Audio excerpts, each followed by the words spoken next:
Queridos alumnos, queridas alumnas, ¿cómo están? Dios les bendiga, gusto en saludarles. Muy buenos días para cada uno de ustedes. Bueno, en esta mañana quiero darles la bienvenida a su clase de Hechos de los Apóstoles. Vamos a tener este tiempo de aprendizaje, este tiempo de poder estar juntos compartiendo este libro maravilloso que habíamos dicho, es un bestseller de la literatura cristiana.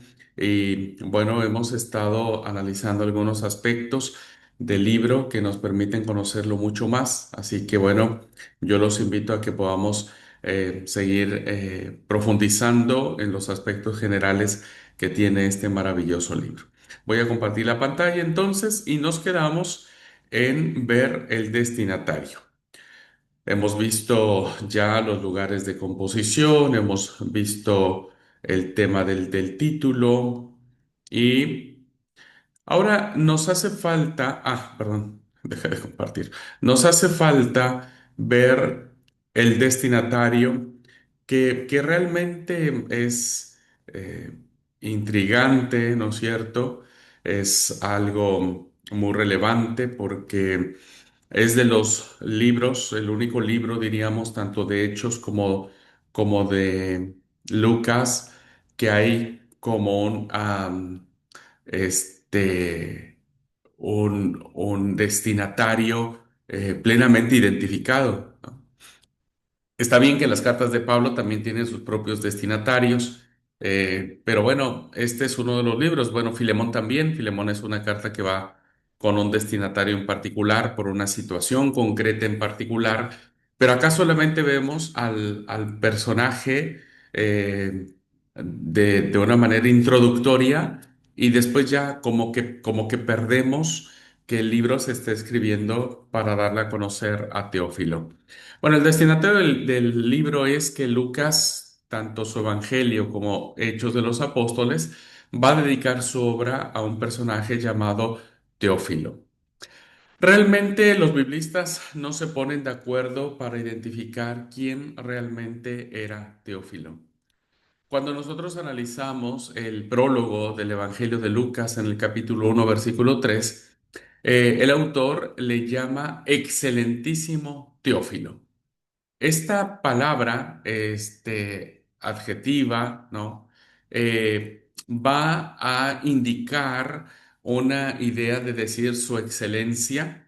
Si esto fuera así, ¿verdad? Si la palabra excelentísimo Teófilo o excelentísimo Teófilo diera un rango de dignidad, un rango de funcionario público, ¿no? Entonces podría indicar que este personaje haya sido un alto funcionario o dignatario del gobierno romano.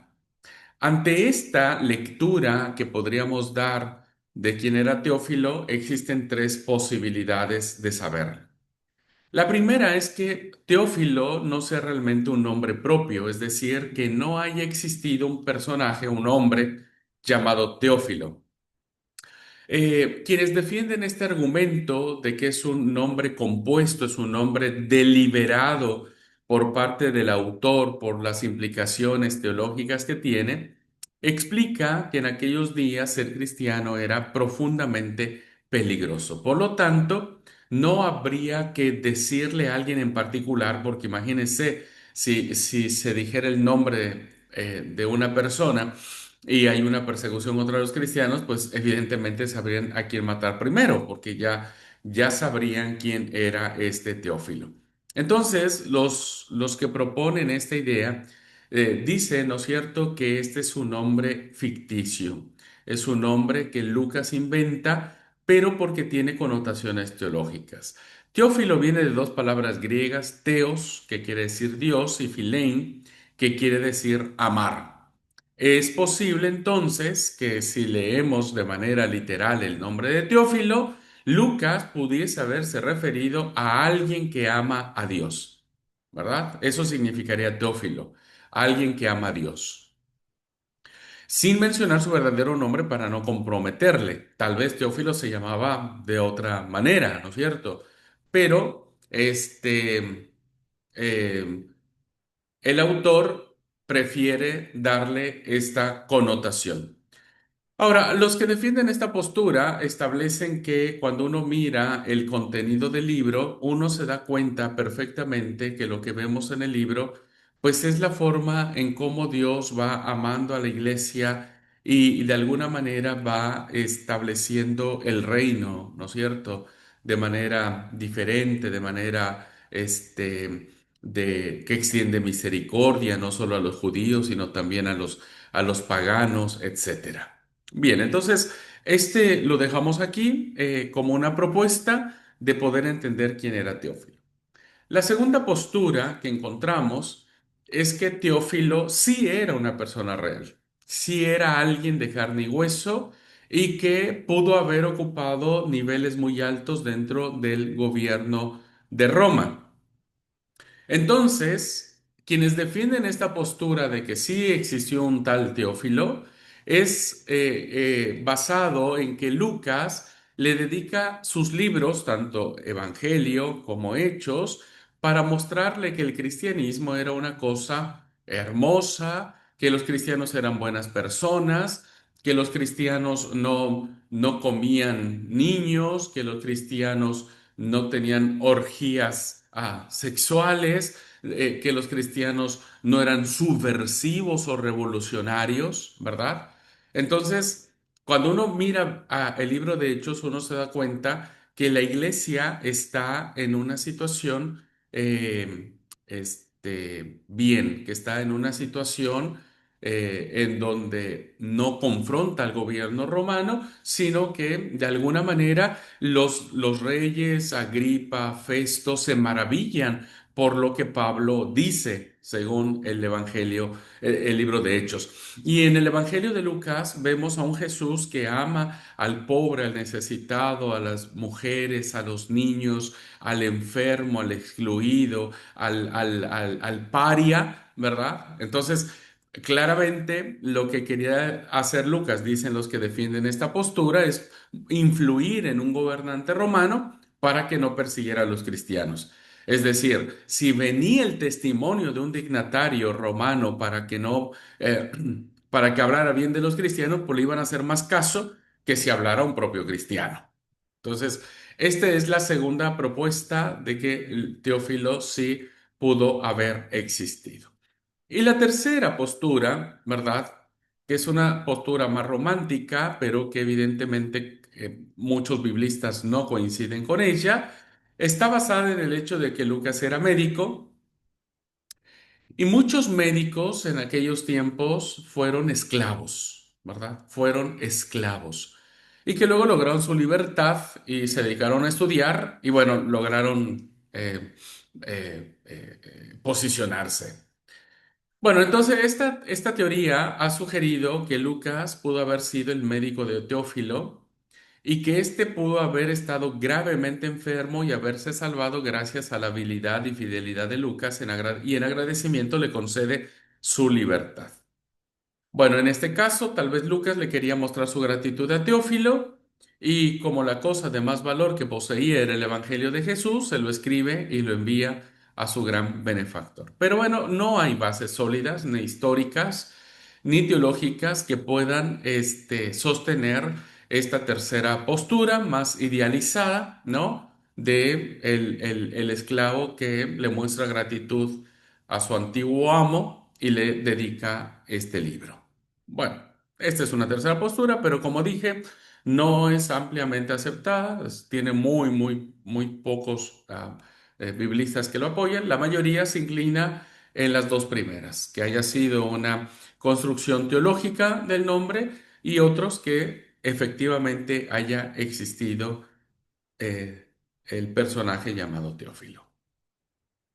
Bien, saltando entonces ya este personaje al que el libro hace referencia, vamos entonces a tratar de descubrir cuál fue el propósito de Lucas al escribir este libro, Hechos de los Apóstoles principalmente, ¿no? ¿Qué lo motivó?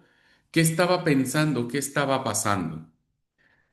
Bien, cuando uno escribe un libro siempre lo hace por alguna razón, por alguna necesidad, por alguna circunstancia que estuviera pasando que demandara que en este caso Lucas pudiera escribir un libro para dar respuesta a las situaciones que se plantearan. Bueno, lo que pudo, vamos a considerar la razón es que tal vez, probablemente Lucas tuvo para escribir el libro de Hechos. Primero, fue una de las razones que tuvo Lucas era presentar el cristianismo al gobierno romano, ¿verdad? Esto es muy importante. Fíjense, si usted ha tenido la oportunidad de leer Hechos, va a ver que van a saltar muchas autoridades romanas, ¿verdad? Muchas autoridades romanas. Permítanme un segundo, por favor.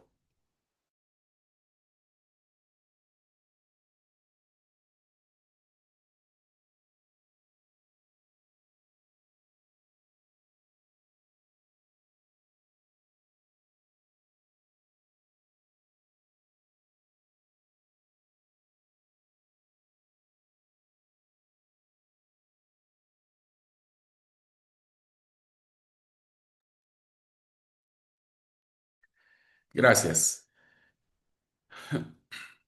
Bueno, entonces si ustedes se habrán dado cuenta que hay muchas autoridades romanas que aparecen dentro de este tema. Algunas veces Pablo se dirige a los magistrados romanos, es decir, personajes influyentes de la política, de las decisiones, de gobierno, de la organización que tenía el Imperio Romano para sojuzgar las provincias que estaban bajo su cuidado. Vemos, por ejemplo, en Hechos 13:12 que menciona a Sergio Paulo, que es el gobernador de Chipre, y de manera increíble, este se convierte al cristianismo, un gobernador, ¿no? En 18:12 vemos otro personaje llamado Galio, que es un intendente, diríamos, de la ciudad, ¿no es cierto? Y que es absolutamente imparcial en Corinto, es decir, no se mete ni con uno ni con otro. En el capítulo 16, 35 y siguientes, vemos a los magistrados de Filipos que se dan cuenta de su error y se disculpan públicamente con Pablo. Ahí vemos cómo los romanos no tenían la fama de pedir perdón, ¿no es cierto? Pero vemos cómo aquí Lucas muestra en esta narración como diciendo, bueno, alguien se equivocó. En el capítulo 19:31, los líderes de Éfeso tienen interés en que no se le presenten perjuicios a Pablo. Es decir, Lucas estaba indicando que en años anteriores los funcionarios romanos habían estado dispuestos y habían sido justos con los cristianos. Entonces no hay necesidad de considerar a los cristianos como un peligro, diríamos, ¿no? Sino, no amigos de Roma, evidentemente, pero sí ciudadanos de bien, ciudadanos que no, que no van a establecer ningún perjuicio para el imperio, que no representan una amenaza de guerra ni de sublevación. Así que era importante mostrarle al gobierno romano quiénes eran realmente los cristianos y el movimiento que tenían. Una segunda razón que nosotros podríamos encontrar sobre Lucas, perdón, además de esto, para apuntar o apuntalar esta idea, el autor se esfuerza en presentar a los cristianos como buenos, ¿verdad? Como buenos ciudadanos, como dije, leales ciudadanos, y que siempre se los había tenido con esa estima, con ese testimonio. En Hechos 18:14, el intendente Galio declara que no se trata de un caso de maleza o de maldad, perdón, o de vileza. Es decir, los cristianos no están actuando de mala forma. En 19:35, el secretario de Éfeso da un buen informe de cómo se comportan los cristianos. En 23:29, Claudio Lisias puntualiza que nada tiene contra Pablo, ¿verdad? No hay una razón de decir, este Pablo está haciendo tal o cual cosa que pondría en peligro el gobierno. En Hechos 25:25, el rey Festo declara que Pablo no ha hecho nada por lo que merezca la pena de muerte, y en el mismo capítulo los dos reyes, Festo y Agripa, están de acuerdo en que si no hubiera apelado al César, le hubieran puesto en libertad. Es decir, que el testimonio que encontramos en Lucas, que refleja el cristianismo del primer siglo, es un testimonio de hombres y mujeres que se apegan a los principios del reino que Jesucristo había proclamado en su ministerio terrenal. ¿Verdad? Son hombres y mujeres de bien que tienen una ética cristiana, que no participan en las orgías, que no hacen disturbios ni tumultos, que no sobornan, sino que básicamente se comportan de una manera ordenada. Lucas entonces, que escribía en esos días, cuando Lucas escribe este libro, había una persecución sobre los cristianos, los judíos habían aliado con el gobierno de Roma, ¿no es cierto? Y había de alguna manera influido como para decir una serie de infamias y de chismes, diríamos, que dejaban mal parados a los cristianos. Por eso es que, bueno, los cristianos están en persecución, principalmente por Nerón. Entonces, lo que hace Lucas es contar su historia, esta historia del inicio de la iglesia primitiva, de manera que se viera que los magistrados romanos siempre habían sido justos con el cristianismo. Evidentemente, un magistrado romano no era una persona ingenua, ¿no es cierto? Era alguien que tenía pleno conocimiento de lo que estaba sucediendo y que nunca, nunca habían considerado que los cristianos fueran malas personas de mala reputación. De hecho, se ha hecho la interesante sugerencia de que el libro de Hechos no es otra cosa que el documento preparado para la defensa de Pablo ante el emperador romano. Hay una postura que dice que el libro de Hechos se escribe para que cuando Pablo presente su defensa en la apelación que ha él hecho ante el emperador, una de sus pruebas de descargo sea el libro como testimonio, de decir, bueno, vea cómo hace años atrás los cristianos y el gobierno estábamos bien, ¿no? Así que no tienen nada de qué ocuparme. No coincido mucho con este último comentario, ¿no es cierto? Porque finalmente Pablo no necesitaba ninguna prueba para defenderse el emperador. El mismo libro de Hechos dice que Dios mismo fue el que lo envió a Roma para testificar ante el emperador. Entonces, Pablo no estaba preparado en hacer ninguna defensa, ni traer testigos, ni recoger pruebas. Él tenía su fe y hablaba conforme a su testimonio, su convicción y todo lo que había desarrollado en su ministerio. Bien, una segunda razón entonces, que el objetivo que tenía Lucas era mostrar que el Evangelio era para todos los seres humanos de todos los países. Esta afirmación es interesantísima, queridos alumnos, porque como ustedes ya vieron en libros proféticos, vimos que se desarrolla un profetismo universal, ¿no? Es decir, un profetismo, un mensaje profético que va a incluir a todas las personas, incluidos los extranjeros, los eunucos o cualquier otro personaje que quiera ser parte del pueblo de Dios, ¿verdad? Entonces, y en esta línea universalista, es decir, que la salvación es para todos, Jesús mismo va a seguir esa línea de universalismo. O sea, Jesús va a predicar un evangelio que no solamente es para los judíos, sino para todos las personas, ¿verdad? Pecadores y no pecadores, paganos y creyentes. Entonces, lo que Lucas nos va a presentar en este evangelio es que efectivamente va a considerar este mensaje universalista en su propio escrito. Esta era una de las cosas que a los judíos les costaba entender, porque evidentemente un grupo muy fuerte del judaísmo creía que solo ellos eran el pueblo escogido de Dios y que Dios no iba a permitir que ningún otro pueblo que no fuera su pueblo pudiese ser salvo. Entonces había una lucha muy fuerte, por eso es que incluso muchos judíos cristianos cuando presentaban a Jesús, es decir, judíos que habían aceptado a Cristo, cuando presentaban a Jesús, invitaban a las personas a circuncidarse, a guardar las normas del Antiguo Testamento, ¿verdad? Porque ellos decían, solo los que sigan las normas de la ley de Moisés y reconozcan el templo como el lugar donde Dios habita, pueden obtener la salvación de Jesús. Y entonces hay otro grupo de judeo-helénicos, ¿verdad? Que se oponen a esta idea y dicen, no, la salvación no solamente es para los judíos, sino también para todas las naciones de la tierra. Entonces, vean cómo en el libro de Hechos se van a presentar narraciones que van a dejar claro que la salvación va a entrar a los judíos.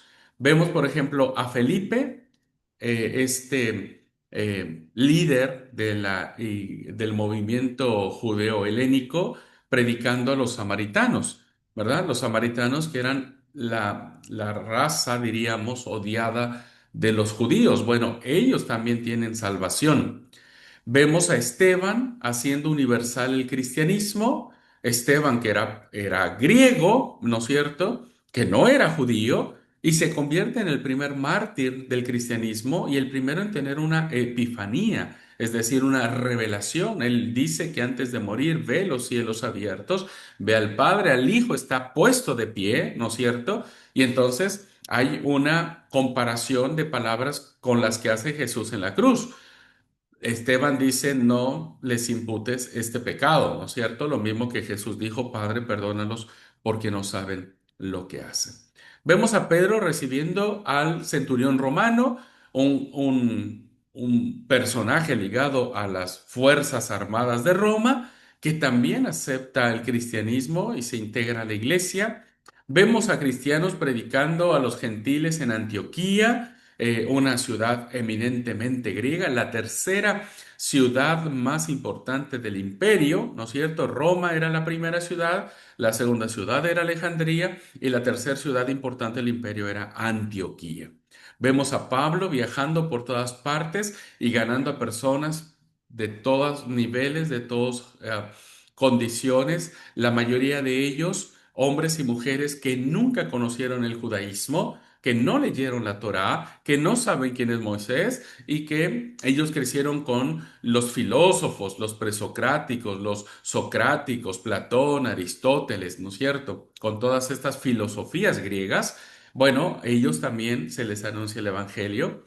Y en el capítulo 15 hay una narración donde se presenta a la iglesia tomando la gran decisión en el famoso concilio que le llaman, ¿no es cierto?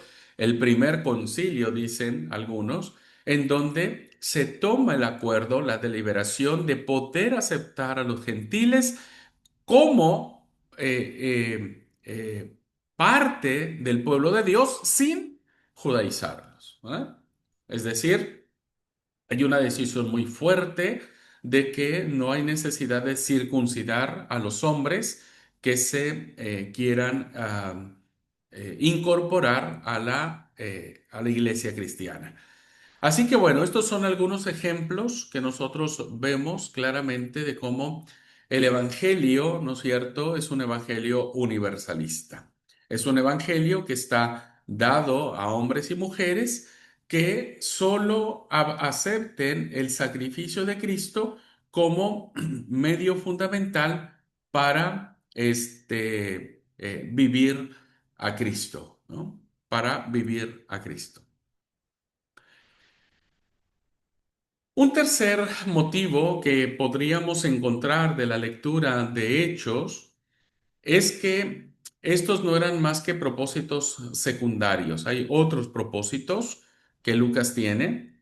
Y la primer propósito secundario o que tendríamos que escarbar entre las capas que aparecen en el libro se encuentra en las palabras de Cristo resucitado que aparecen en Hechos 1:8 y dice, seréis mis testigos en Jerusalén, en Judea, en Samaria y por todo el mundo.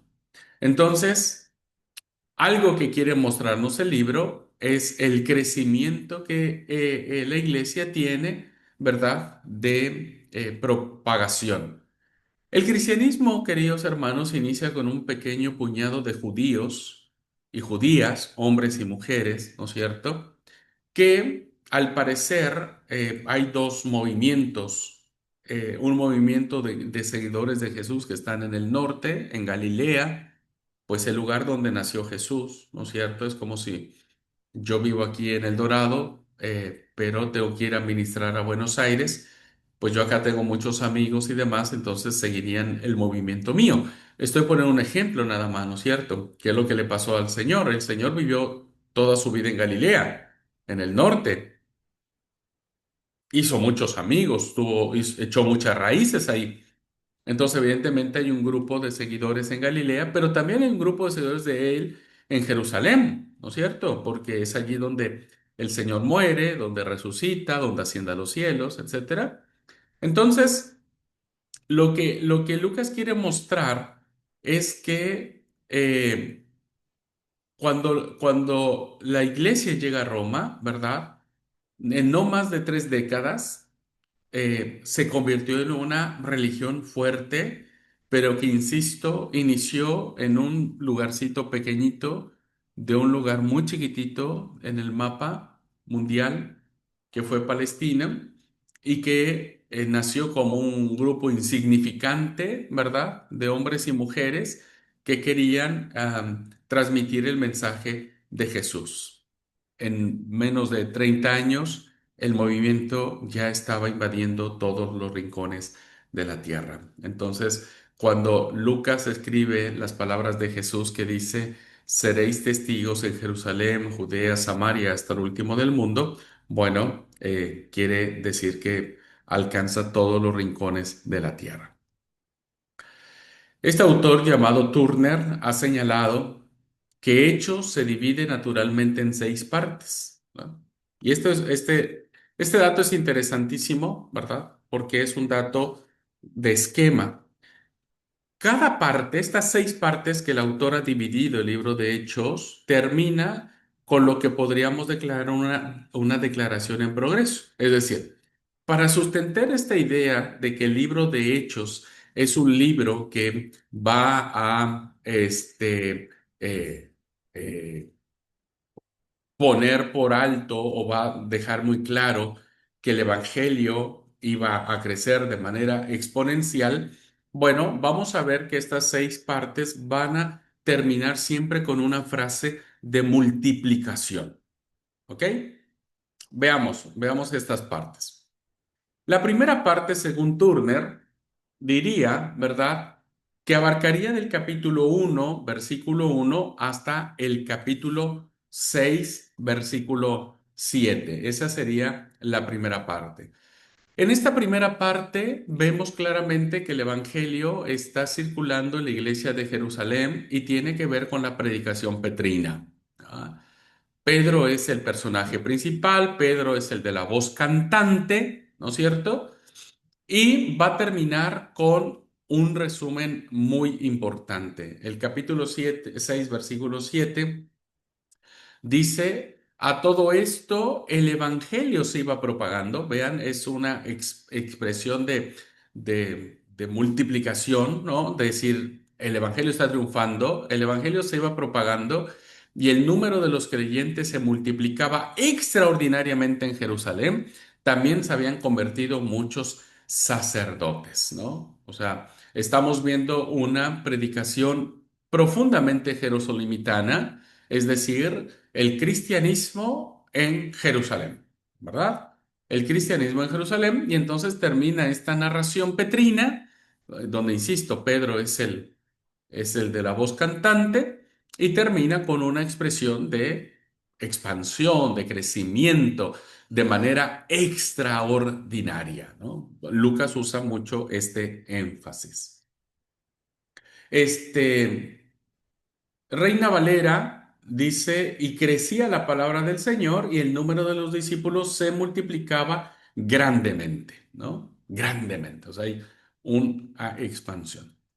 La segunda sección del libro iría del capítulo 6, versículo 8, hasta el capítulo 9, versículo 31.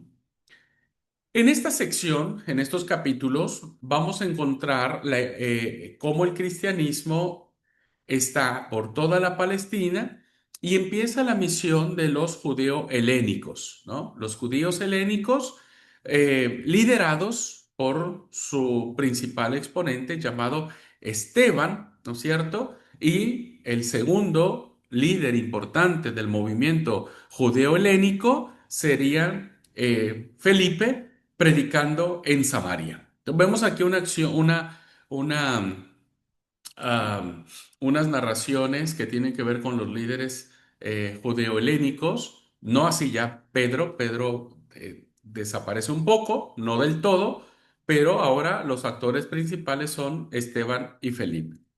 Y vean cómo termina el 31, 9:31, y termina con un resumen diciendo, todos terminan como con un resumen, ¿viste? Dice, entonces la iglesia estaba en paz en toda Judea y Galilea y Samaria, y seguía edificándose y viviendo en el temor del Señor. Y vean lo que dice.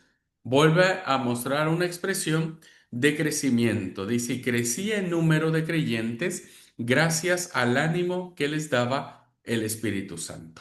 Y crecía el número de creyentes. Vemos un progreso narrativo de respecto de cómo el Evangelio iba creciendo. Una tercera sección le encontramos del capítulo 9 al 32 hasta el capítulo 12, versículo 24. En estas narraciones, en este tercer bloque de narraciones, vemos claramente cómo viene otro personaje a darle vida al libro que tiene que ver con Pablo, ¿no? Entonces empieza la obra entre los gentiles en Antioquía, y entonces hay una tercera etapa que tiene que ver con los paganos, con la conversión de Cornelio.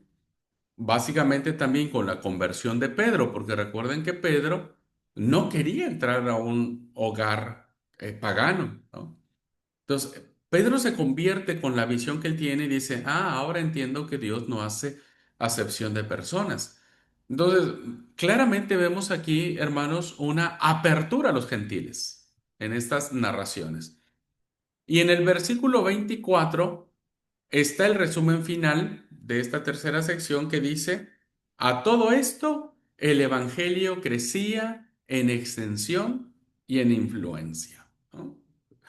Claramente vemos una expresión de crecimiento, de expansión, y ahora Lucas le agrega una palabra interesantísima que es influencia. Ahora los cristianos están tomando lugares donde antes pues no había, ¿no es cierto? No solo entre el pueblo, no solo entre las ciudades, sino en el gobierno. Ya hay una influencia, ya hay alguien que está compartiendo algo, y ese algo es importante. Bien, la cuarta sección la encontramos del capítulo 12, versículo 25 al capítulo 16, versículo 5, donde estas narraciones van a contar la extensión de la iglesia por toda Asia Menor, ¿verdad? Entonces ya empieza una propagación con los viajes misioneros de Pablo y la campaña de evangelización en toda la región de Galacia, en la Alta Galacia, en la Baja Galacia. Es decir, ya hay un movimiento misionero mucho más organizado, con Pablo a la cabeza, con Bernabé a la cabeza, con Silas a la cabeza, con Marcos a la cabeza, etcétera. Ya hay un movimiento cristiano muy interesante de evangelización. Y el versículo 15, perdón, el versículo 5 del capítulo 16 cierra estas narraciones diciendo, las congregaciones se iban consolidando en la fe y crecían en número de día en día. O sea, hay un testimonio. Reina Valera dice, así que las iglesias eran confirmadas en la fe y aumentaban en número, crecían en número día a día, se iban consolidando. Ya hay un viaje misionero donde se empiezan a establecer las comunidades de fe. Ya se empiezan a organizar, empiezan a aceptar a Cristo, empiezan a enfrentar las crisis, etcétera, pero en vez de que merme, el movimiento cristiano va creciendo. En la siguiente sección, en la quinta, estaría del capítulo 16, versículo 6 al 19, versículo 20, y en este bloque de narraciones vamos a ver cómo el autor relata la extensión de la iglesia ya ahora en el continente europeo, ¿verdad? Ya no solamente está en Asia Menor, ¿no? Ya no solamente está en Tesalónica, en Corinto, etcétera, sino que ahora avanza hacia el norte del mapa, llegando a la península ibérica, a Roma, llegando a lo que hoy es Alemania, Suiza, etcétera, y va a hablar acerca de la obra de las ciudades gentiles como Corinto, como Éfeso. Serán ciudades importantísimas donde se establecerán bases misioneras muy importantes para la iglesia. Y en este relato, igual, de la misma manera, Lucas termina en el versículo 20 diciendo, así iba extendiéndose el Evangelio poderosamente y haciéndose maravillosamente eficaz. Reina Valera dice, así crecía y prevalecía poderosamente la palabra del Señor, ¿no? Se extendía de manera poderosa el Evangelio. Estas anotaciones, como estamos viendo la, la esquematización que nos propone Turner para sustentar esta idea de que Lucas tenía la intención de mostrar a sus oyentes que estamos ante la presencia de una iglesia que está movida por el impulso y la influencia del Espíritu Santo. Y tenemos finalmente la última etapa, que sería del 19-21 hasta el capítulo 28, versículo 31, donde ya cuenta cómo Pablo llega hasta Roma, testifica en Roma y finalmente será encarcelado en Roma. Y aquí hay un final abierto interesantísimo, ¿verdad? Porque Lucas o el autor no va a mencionar la muerte de Pablo, ¿no? Porque si Lucas hubiera mencionado la muerte de Pablo, entonces lo que hubiera sucedido es que el cristianismo hubiera terminado allí, porque bueno, murió Pablo, es como si pues ya se murió todo, terminó todo. Así que Lucas deja un final abierto y en este final abierto, Pablo, que es sobre la descripción de Pablo, dice que Pablo, proclamando el reino de Dios e impartiendo enseñanza sobre todo lo concerniente al Señor Jesucristo con libertad y valentía, sin que nada hiciera nada para impedírselo. Es decir, es un final abierto en el sentido de decir, vean cómo, ¿verdad? El Evangelio nadie lo puede encerrar. El Evangelio va a correr de manera libre. El Evangelio va a encararse de manera valiente. Nadie puede hacer nada para impedirlo. Y bueno, este final abierto nos alcanza incluso a nosotros hoy en día porque efectivamente encontramos que el Evangelio sigue siendo un Evangelio poderosísimo. Así que este plan de hechos contesta la pregunta más difícil que podríamos plantearnos tal vez dentro de las motivaciones de Lucas, porque termina con este final abierto. Termina con Pablo en la cárcel esperando el juicio, eso lo sabemos. Nos gustaría saber qué le pasó después, pero la continuación está cubierta de misterio porque ningún texto bíblico va a relatar o testificar la forma en que Pablo murió. Bueno, entonces, como dije, Lucas terminó allí porque había cumplido el propósito. El Evangelio había iniciado, ¿no es cierto?, en Jerusalén, como dijo Jesús, y me seréis testigos en Jerusalén, Judea, Samaria y hasta el último de la tierra. Y entonces Lucas dice, bueno, llegamos hasta el fin del mundo, que en ese caso era Roma, ¿verdad? Roma como la potencia más importante que había en ese momento. Un gran investigador del Nuevo Testamento dice que el título de Hechos podría ser, en vez de que se llamara Hechos de los Apóstoles o Hechos de Apóstoles o Hechos del Espíritu Santo, hay un autor que dice que podría llamarse Cómo llevaron la buena noticia desde Jerusalén hasta Roma. Es un libro que va bien narrado, va bien concatenado, al menos en esta idea que se está proponiendo en clase, de considerar que la intención de Lucas era mostrar el crecimiento poderoso de la buena noticia del Señor Jesús. Muy bien. Dicho estos tres propósitos que podríamos nosotros haber encontrado del por qué Lucas escribió esto, ¿no? Vamos a ver que también tiene una finalidad, tiene un para qué, no un por qué, sino un para qué. ¿Para qué se escribe el Evangelio de Lucas? Bueno, esta finalidad la encontramos en el prólogo del Evangelio de Lucas, capítulo 1, del 1 al 4, que dice de la siguiente manera. Puesto que ya muchos han tratado de poner en orden la historia de las cosas que entre nosotros han sido ciertísimas, tal como nos lo enseñaron los que desde el principio lo vieron con sus ojos y fueron ministros de la palabra, me ha parecido también a mí, después de haber investigado con diligencia todas las cosas desde su origen, escribírtelas por orden, oh excelentísimo Teófilo, para que conozcas bien la verdad de las cosas de las cuales has sido instruido. Bien, este es los primeros 4 versículos del capítulo 1 del Evangelio de Lucas. Y según este autor llamado Harnack, cuando leemos este prólogo, dice, Lucas intenta explicar la fuerza del Espíritu de Jesús. Porque todo se funda en el recuerdo de Jesús. Todo se basa en los recuerdos del personaje histórico llamado Jesús, que se dijo ser el Hijo de Dios, ¿verdad? Y que este Espíritu de Jesús va a fundar la comunidad primitiva. La comunidad primitiva, hermanos, va a fundarse en la fe en Jesús.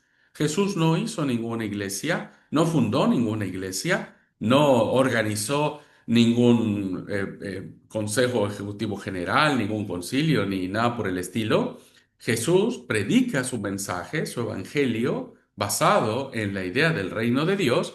Y entonces la iglesia, cuando Jesús muere, toma el recuerdo de Jesús diciendo, ahora creemos y por lo tanto predicamos esta fe en el Señor.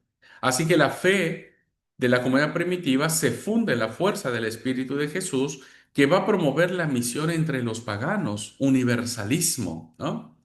Que lleva el Evangelio de Jerusalén a Roma y que abra a los judíos ante la oposición y se abra a los judíos ante la oposición perdón. Se abre a los gentiles ante la oposición de los judíos. Es decir, muy en línea universalista de Jesús. Todos tienen derecho, todos pueden acceder, todos saben, ¿verdad?, que en Jesucristo hay salvación. Si crees que Jesucristo es el Señor y lo crees con todo tu corazón, dijo Pablo en la carta a los Romanos, serás salvo. Pero esto es lo que mueve a la iglesia. Esto es lo que hace que la iglesia no detenga su paso y que se vaya estableciendo en todos los límites de la tierra. Debemos reconocer también, queridos hermanos, que una de las finalidades que tiene el libro de Hechos es que este tiene una función de defensa, una función apologética. La apología no es otra cosa más que la defensa de algo, ¿no? Defender algo. En este caso, la defensa de la fe. ¿Por qué era importante defender la fe en los primeros años del cristianismo? Porque evidentemente, hermanos, pues el mundo estaba compuesto por distintos dioses, desde los dioses griegos, los dioses romanos, los recuerdos de los dioses egipcios, etcétera. Entonces todo estaba lleno de dioses. Y, y todos tenían su propia divinidad, ¿no? Entonces, lo que hace Lucas es plantear ante un mercado innumerable de opciones religiosas, decir, hay un solo Dios verdadero. Por eso, cuando vemos a Pablo en el Areópago, ¿no es cierto?, de Atenas, que narra el libro de Hechos, ve un altar al Dios no conocido, ¿no? O al Dios desconocido. Y entonces Pablo les pregunta, bueno, a este Dios yo les predico, que es el Dios que hizo los cielos y la tierra, y hace un excelente discurso sobre la soberanía, la divinidad, sobre la salvación.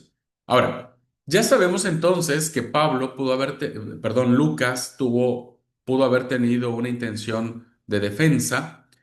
Considerando que tal vez Teófilo sería un funcionario pagano, es decir, un funcionario de Roma que adoraba a sus dioses, que le rendía culto a César, ¿no?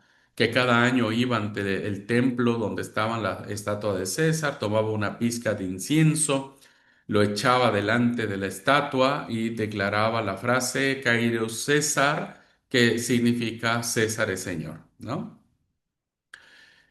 Y entonces parece ser que Lucas quiere valerse de la influencia que tiene Teófilo, ¿verdad?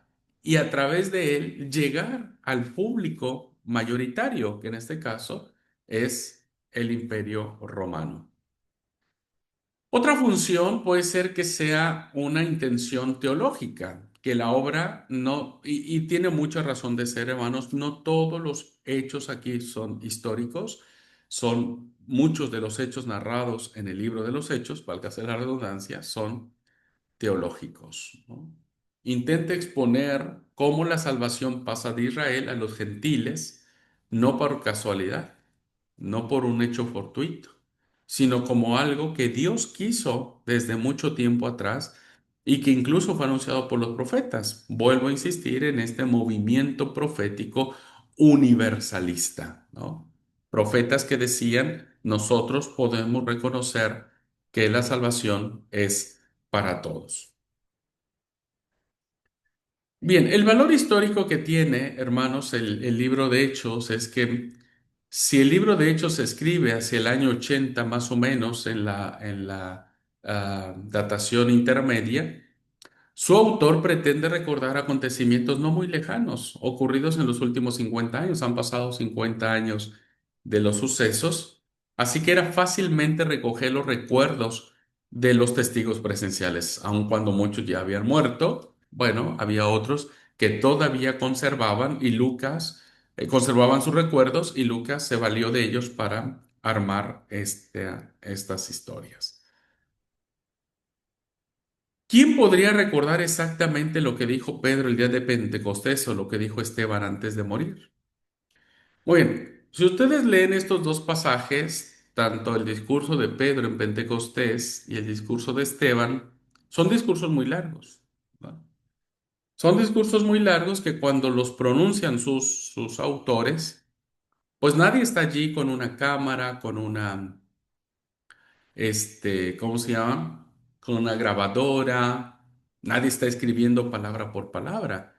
Ahora, si Lucas escribe en los 80, ¿quién puede recordar un discurso de hace 50 años? Y sobre todo que se dio una sola vez, o sea, no que fue un discurso repetitivo, se dio una sola vez. Es como si yo le preguntara, ¿usted recuerda los que puedan tener tal vez 60 años, 80 años, ponele, 70 años? ¿Usted recuerda un discurso de alguien hace 50 años? Y alguien dirá, sí, yo recuerdo que dijo algunas cosas. Bueno, creo que dijo así, la verdad que ni me acuerdo, ¿no es cierto? Eh, ¿Cómo entonces vemos discursos tan bien elaborados, tan bien hechos, como si Lucas hubiese estado allí en el momento en que se pronunciaron y los hubiera recogido letra por letra? Entonces, muchos dicen, ¿cómo es posible que se haya reconstruido esos discursos o esas situaciones? ¿Quién estuvo presente allí? ¿Quién pudo dar testimonio, etcétera?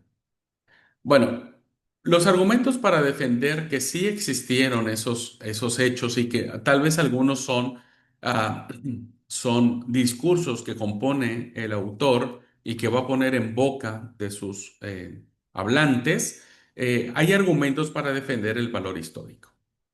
Bueno, lo primero es que es un libro que tiene una precisión geográfica histórica impresionante. Hechos es muy preciso en datos realmente difíciles como lo que se estaba viviendo en Derbe, en Listra, ciudades pocas conocidas. Eh, También establece lo que eran las instituciones políticas porque recoge con exactitud las diferencias de los títulos y los estatus de las autoridades. Los reconoce por nombre específico del título, los llama Politarcas en Tesalónica, canciller en Éfeso, el concilio del Areópago en Atenas. Es decir, el autor conoce de manera puntual las instituciones políticas que en ese momento se llevaban a cabo y que están respaldadas evidentemente por la arqueología y por los documentos históricos seculares. También el autor conocía la vida de las ciudades. La frecuente mención de la multitud que se congrega y da lugar a tumultos eran habituales esos hechos en las ciudades del Imperio Romano. Los tumultos eran muy comunes, las turbas se armaban por cualquier cosa. También es frecuente que el que los obreros especializados tuvieran que emigrar de un sitio a otro, como ocurre como Lidia, Priscila, Aquila, que van de un lugar a otro vendiendo sus mercancías, trabajando, comercializando, y tienen que emigrar a otros países o ciudades para buscar un estatus mejor. Eh, un segundo, por favor.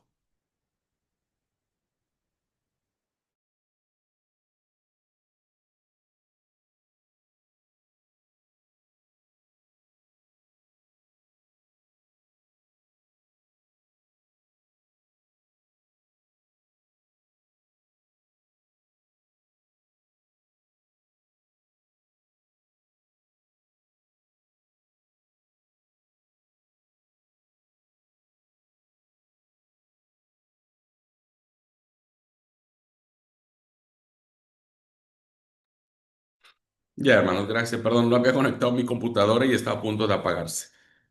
Bueno, y también tenemos personajes conocidos que se desarrollan por otras fuentes, como Sergio Paulo, un procónsul de Pafos, Galión, el procónsul de Acaya. En conjunto, podríamos decir que el libro de los Hechos es una fuente especial de información para la historia de la iglesia primitiva. Ofrece datos de primera mano, dignos de todo crédito, lo cual no significa que todo lo que dice debemos aceptarlo al pie de la letra. Ya le dije, hay composiciones teológicas interesantes en el libro de Hechos, pero debemos evitar la interpretación literal de lo que Lucas presenta como símbolo de una realidad más profunda. Eh, ya iremos, por ejemplo, vamos a llegar al relato de Ananías y Zafira, ¿verdad? Y vamos a ver que es un relato no histórico, porque eh, eh, tiene que ver con connotaciones más de enseñanza teológica, ¿no es cierto? Ya vamos a explicar algunos datos sobre esa narración interesante de Ananías y de Zafira. Así que bueno, podemos confiar que el libro de Hechos es un libro muy, muy puntual, muy rico, digno de todo crédito y con toda confianza, por eso se le ha considerado como palabra de Dios. Muy bien. Un segundo, un segundo. Ok, vamos a dejar aquí, hermanos, la clase porque los temas que vienen son un poco más extensos que tendríamos que explicarlos con detenimiento. Así que para no carrerear el tema y llevarlo con tranquilidad, vamos a dejar aquí la clase y nos vamos a ver la próxima semana. No, perdón, la próxima semana, el jueves. Nos vemos aquí para la clase siguiente. Deseo que Dios les bendiga, que pasen linda mañana. Bendiciones.